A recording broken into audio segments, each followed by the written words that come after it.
Tudruok Eliud Eliud Owalo osidho ayanga dag Wifi e chiro majigo kod ndori e kaunti ma Siaya kaka yo mar chwalo yore tudruok machiegni gi jopiny moloyo to johala.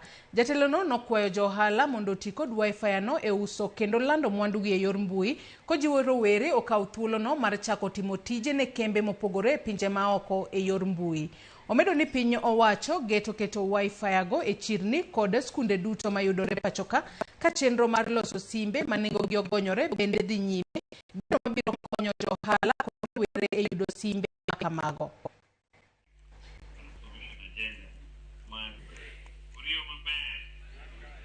Bottom up mwachako go modo ni mine oyud kaka timano loko hala katiyo gi internet. Kamano. Uwinjo maber?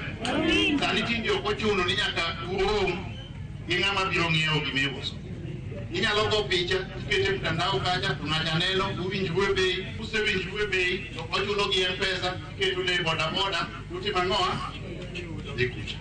Kijende nigi tatizo mar tich onge. Tich mane ni bet e ofis cha sani tido onge kata onge.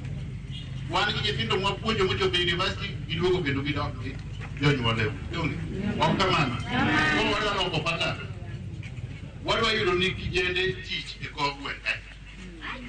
To yo mwako yudo ni kijende tich e kor gwenge en kamano. Wadwa keto ward ka ward kama MCA nitie ward ka ward wabro keto gimiluongo ni digital laboratory, digital hub. Kama wapuonje kijende ging'eyo tich mar kompyuta. To ka gisesomo kompyuta seche gogo magisomo kompyuta watudo gi kembe maloka kucha mag kompyuta.